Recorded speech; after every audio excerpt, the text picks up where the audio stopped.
Hello everyone.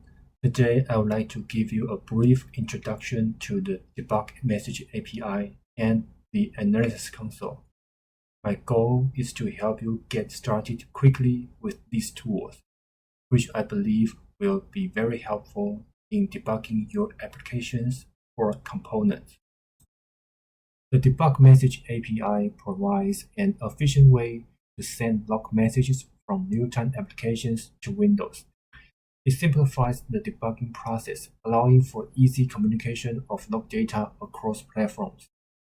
The relevant header file for this API is rtdbg.h, and the library files are rtdbg.lib for Windows and rtdbg_rtss.lib for RTSS.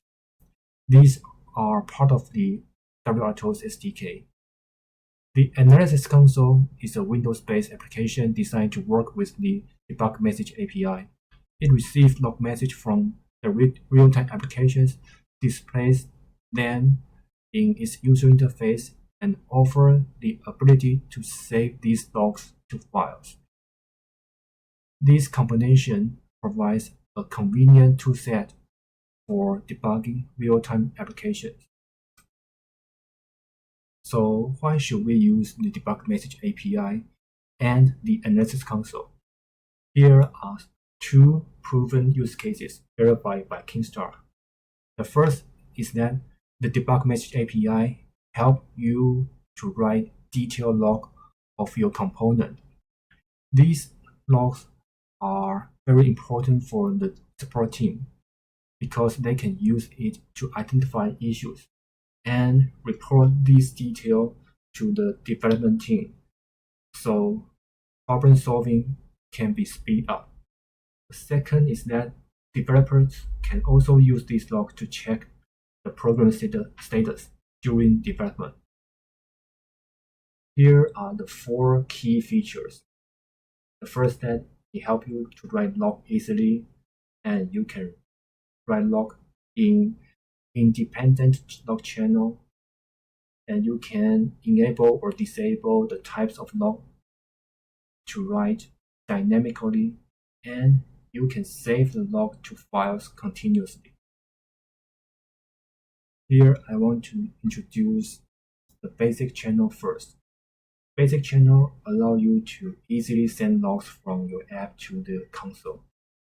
It's the most basic usage of the API and the console. Here is the demo of the basic channel. To send log messages to the Analysis Console, we first need to create an application to send the message.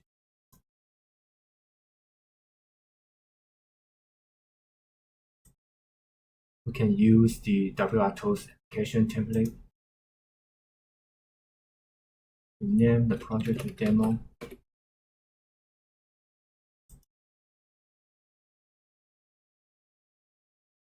The Debug Message API for real-time application is included in rtdbg_rtss.lib, so we need to add it to the project.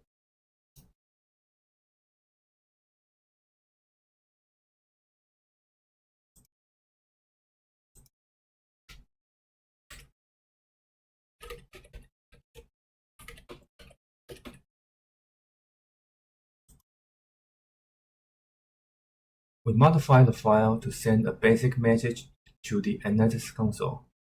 First, we include the rtdbg.h, the header file for the Debug Message API. In the code, we first open the basic channel and then set a name for category 0, and then send the basic message with category 0, severity of information, and the text is hello world. Note that we insert a variable value into the message, so the final message will be hello world 100. The string interpolation action is time consuming, so we avoid doing it in the real-time application. We delegate the work to the Analysis Console, so the console will do the string interpolation for us. Finally, we close the basic channel to clean up. To test the message sending, We start the NS console application. We start general message logging and we run the application. You can see that the message is displayed on the console. The first part is the time, and then the severity, and then the category, and then the message. We modify the code to send more categories and more severities of message for testing. We run the app and the message. On the console, you can see that a lot of message being received on the UI. We can enable or disable part of the logging by the log selection window. For example, we can disable the logging of category 2 and 3 here. So only category 0 message will be logging and will be received by the NS console. Okay. Besides enable and or disable message logging, we can also filter the message. The filter function will only hide the filter out message. It will not remove or disable anything. For example, we can filter out category 2, 3, and we can also unfilter them or use the text filter to filter for only the hello message.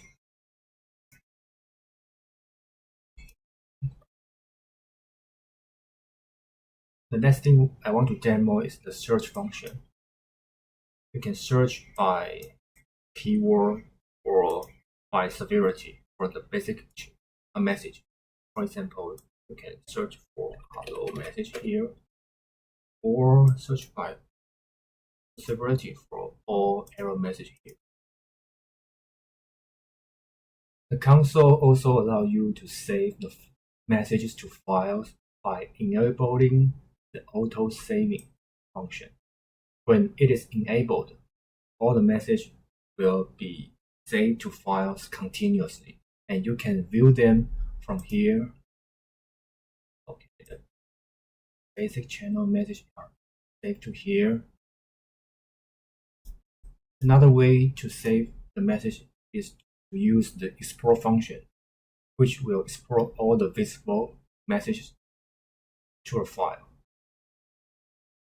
Finally, I want to demo the performance of the NS console. I modified the application to send about 10,000 messages per second and want to see if the console can handle this amount of messages. In the console, we start logging and we run the app. You can see that the UI can still display them smoothly, and we can also use features like filtering or search without problem. Like we want to filter for message 5 and it responds instantly. From the demo, you can see that it's very easy to use. It's designed to minimize performance impact. String interpolation is delegated to the console in Windows, and users can enable or disable logging by category or severity. And you can also filter, search message, or save the message to file. Please note that since the channel is shared by all applications, it is recommended that it is only used by the end users so that their logs will not be polluted by the other applications or components. Second, I want to introduce the standard channel. Standard channels can be created by users based on their needs, allowing them to send log messages to these isolated channels for their applications or components. Here is the demo of standard channel. The first step to send a message to a standard channel is to create a dedicated channel for your applications in the channel editor. We can open the channel editor from the NS console. In this demo, we will add a channel in the custom channel configuration file. We click Add Channel. Each channel is associated with a vendor and a product. For the demo, we will use the default vendor name and use 1 as the vendor ID. However, for the users, they will need to enter their wRTOS SDK license as the vendor ID to avoid conflicts with other vendor IDs.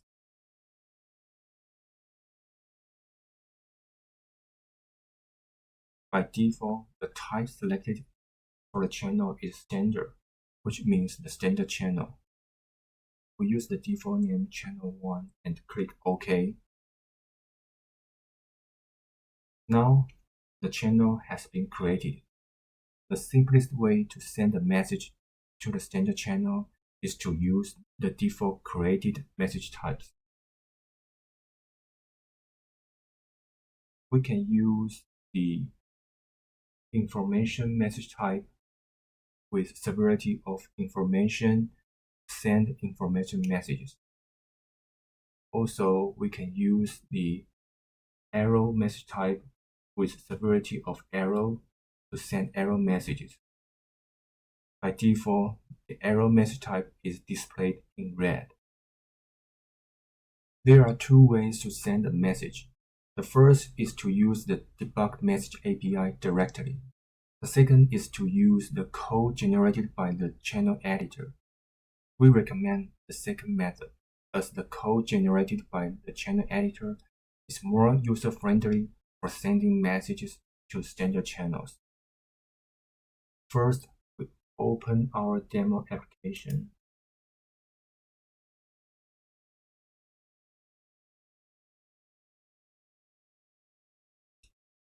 And we copy the project path.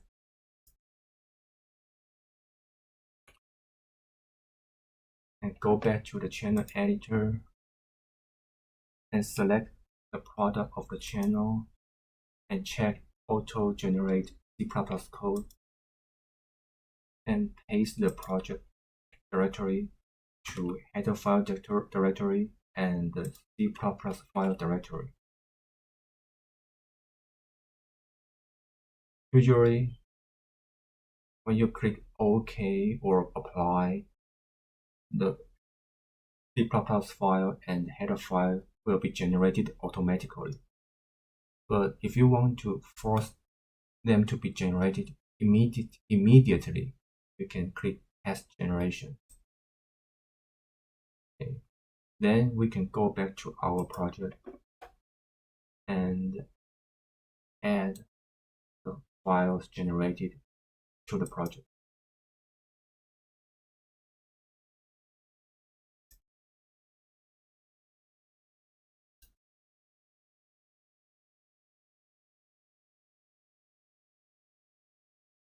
By modifying the code to send messages to the channel we just created, the first step is to include the header file debug message handler.h, which is generated by the channel editor.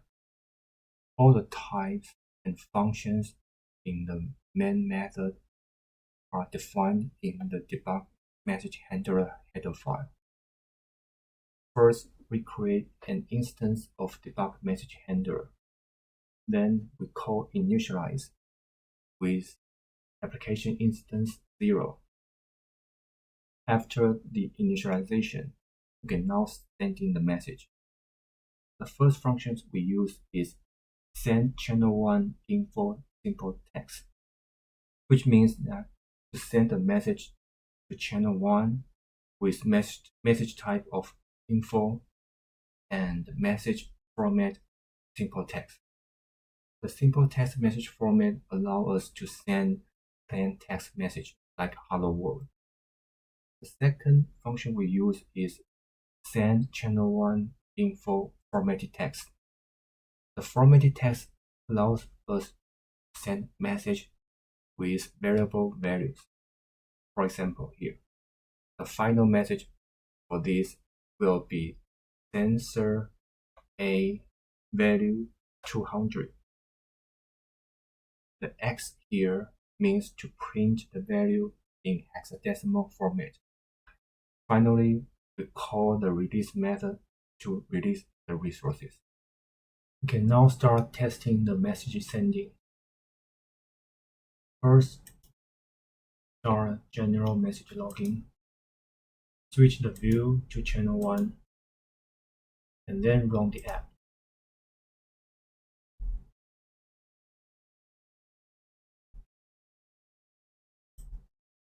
You can see the messages are showing on the UI. We can further customize the channel to meet our needs. First, stop logging and open the channel editor. Select the channel we just created. In the message type tab, we can customize, for example, my message type, to rename it to cat and change the color to blue. In the enumerations type, we can create our own custom enumeration. For example, I can create a shape enumeration type and create 2 values for it, like circle and rectangle.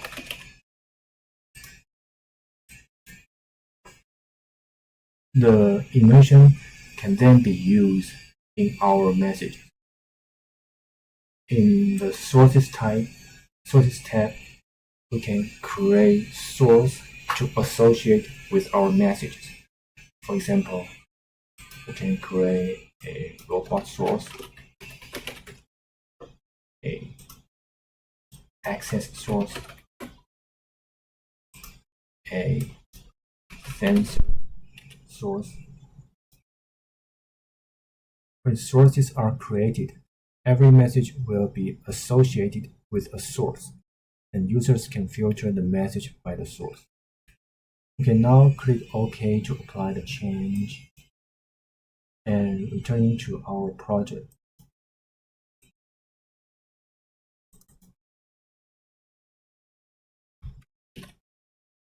We can see that the files has been automatically generated.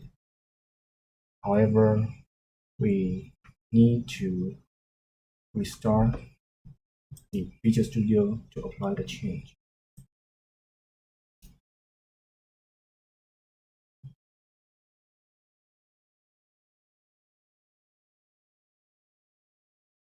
Rebuild it.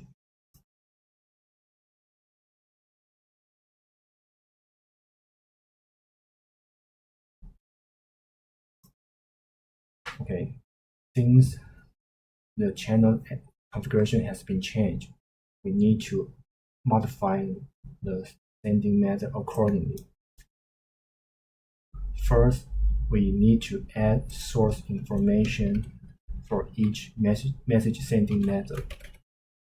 For example, this. This means that the message is from access of index 0. And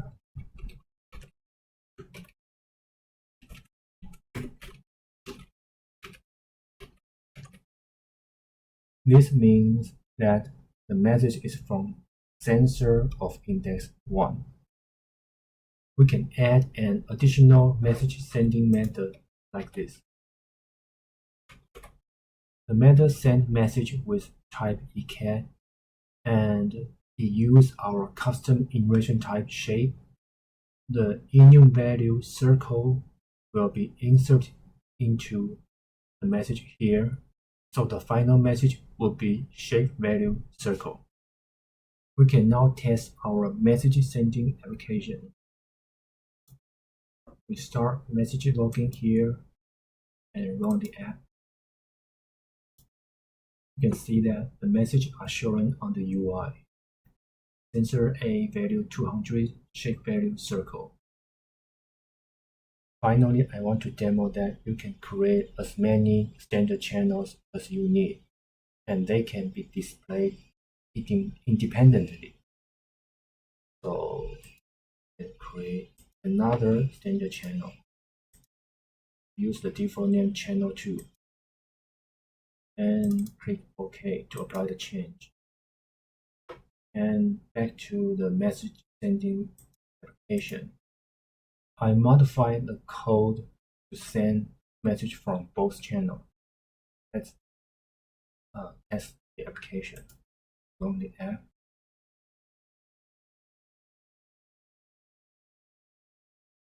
And start message sending again. And we switch the view to dual view. Show the second channel here.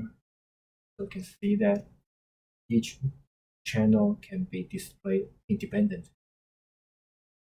Also, you can find messages correlated. For example, let's go to here and click sync selection. It will automatically select the message whose time is close to the message we just select in channel 2. So you can see that when this happened, what happened in channel 1. From the demo, you can see that standard channel can be created for each component or application. It's also designed to minimize performance impact. Users can enable or disable login by type or message source. And filter, search, saving file are also supported by standard channel. Please note that there are a lot of advanced channel customization functions supported by the standard channel. We don't have time to cover them here. Please refer to the documentation for detail. So if you want to add logs for your components, we will suggest you to create a standard channel for your component to write the log. Lastly, I want to introduce the trace channel. Trace channel help you to trace custom application status. For example, the speed of the motor controlled by the real-time applications. It helps you to record the status at every small time intervals, like every 100 microseconds. Here is the demo of trace channel. Similar to the standard channel, we will need to create a trace channel to send messages. Open the channel editor, open the custom channels configuration file, click add channel, and select a type to trace to create trace channel. Click OK. And in the message type tab, we need to create at least one message type. And under it, create at least one message format. Now we can create data entries for the format. For example, create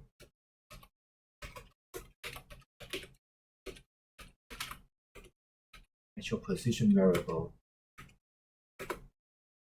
and create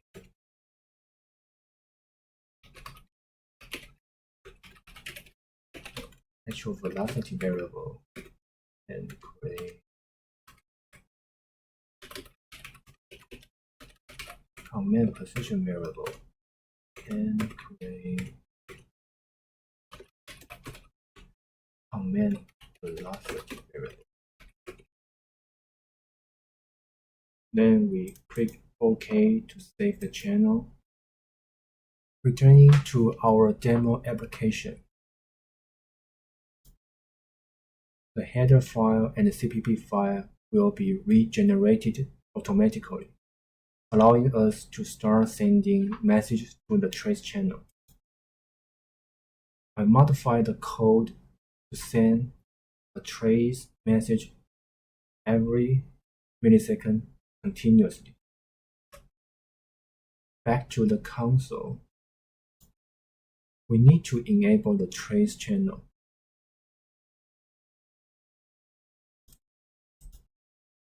By default, trace channels are disabled because they often send large amounts of messages. so we need to enable it and make sure the message type is selected and click OK. Then we can switch the view to channel 3 and start trace message logging. Usually, we enable save to file to save the message at the same time, allowing us to review the data later for analysis. Then we run the app to send the messages.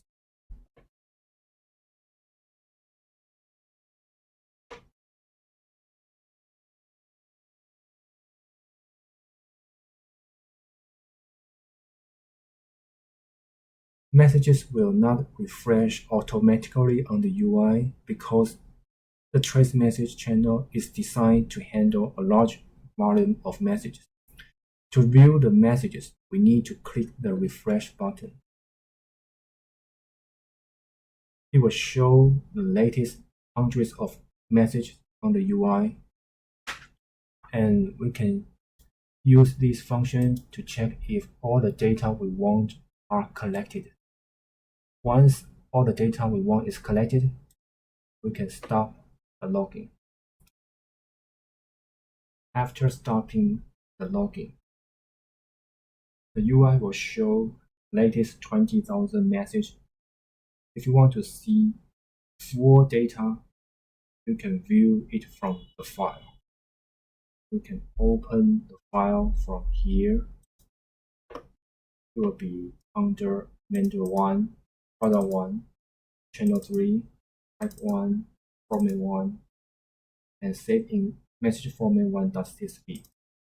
It's saved in CSV format, so it can be opened by Excel for advanced analysis.